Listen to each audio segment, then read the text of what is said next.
Sur le chemin de Damas, Saül de Tarse vit une grande lumière et entendit une voix. L'Écriture déclare qu'immédiatement il tomba à genoux et devint aveugle pendant 3 jours, car il n'a pas été éclairé d'abord par la lumière qu'il vit, celle-ci ne produisant pas d'illumination en lui. Il pouvait dire « Oui, j'ai vu la lumière aveuglante et j'ai entendu la voix de Dieu », mais il ne pouvait pas construire l'Église sur ces 2 choses seulement. Ensuite, il commença à voir qui était le Seigneur Jésus-Christ.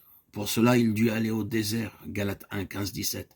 Là, il commença à voir la signification spirituelle de l'Église. Au désert, la lumière de Dieu l'apportait une vision intérieure et une révélation spirituelle. Il put alors parler du mystère de l'Église, car cette compréhension vient uniquement d'une révélation de Dieu. Ne pensez pas que le fait de connaître le contenu de la Bible et d'avoir de nombreux dons intellectuels nous donne la capacité de comprendre par nous-mêmes ce mystère. Cela est impossible par la connaissance humaine. Désirer comprendre la signification de l'Église implique une révélation intérieure de la parole divine par le Saint-Esprit. Il nous faut passer par de dures épreuves, par une expérience spirituelle profonde et transformatrice pour obtenir une telle révélation. Mais un jour, vous réaliserez que Dieu vous disait, il y a quelque chose de merveilleux devant toi. Christ construit son Église, et tu peux avoir une part dans la construction de cette Église. Vous direz alors, comme Paul, oubliant les choses qui sont derrière et tendant vers celles qui sont devant, je cours droit au but, pour le prix de l'appel céleste de Dieu dans le Christ Jésus. Philippiens 3, 13, 14. Nous trouvons également la même vérité révélée plus parfaitement dans le livre de l'Apocalypse. Là, nous voyons la maison de Dieu, le tabernacle céleste, la cité sainte de Dieu, descendre des cieux. Ce qui maintenant est en construction est dans l'Apocalypse achevé et descend des cieux pour être vu par tous. Mais avant ce jour, les choses anciennes auront disparu. Apocalypse 21, 5. Alors seulement, vous pourrez voir toute la gloire de la Jérusalem céleste, le sanctuaire de Dieu, la maison de Dieu.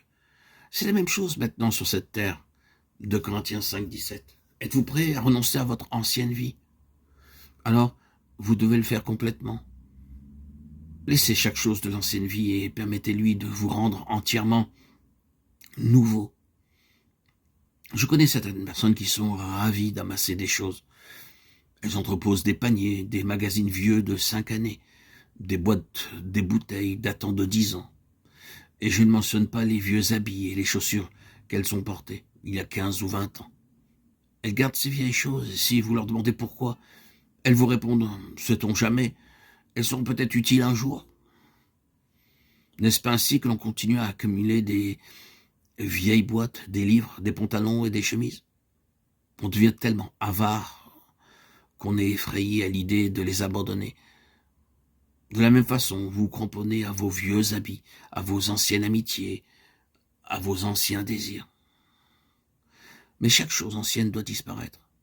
Si vous voulez prendre une part dans la maison de Dieu, vous devez être préparé à tout abandonner, à être libéré de chaque chose ancienne. Tout ce qui apporte la corruption doit être abandonné pour laisser la place à ce qui procure une joie éternelle, une paix éternelle. À supposer que vous doutiez à propos d'une amitié, quelquefois vous pensez qu'elle doit être rompue. Puis vous pensez, mais pourquoi doit-elle être rompue?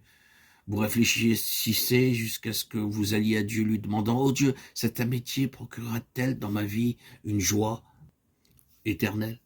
Cette habitude dans ma vie m'apportera-t-elle une joie et une paix éternelle? Ainsi, vous devez prier. Et lorsque vous avez trouvé la réponse, conformez-vous-y. C'est la façon la plus simple, en vérité, de trouver la réponse. Tout ce qui apporte la disharmonie, habitude, amitié, association, aspiration, doit être abandonné. Et à leur place, l'Esprit donnera toutes choses nouvelles. De nouvelles habitudes, de nouvelles aspirations, de nouvelles amitiés. Le Seigneur dit, voici, je fais toutes choses nouvelles. Apocalypse 21, 5. Dans la maison de Dieu, seul ce qui est nouveau doit prendre place. Aucun vieux matériau ne peut être accepté dans la construction de la maison de Dieu. C'est un principe simple. Et vous pouvez apprendre du tabernacle comment apporter ce matériau nouveau à Dieu. Puisse Dieu nous révéler son plan céleste. Qu'il nous révèle aussi que dans sa maison céleste, toute chose, quelle qu'elle soit, doit être nouvelle. Afin d'être en mesure de comprendre la plénitude du message de Dieu.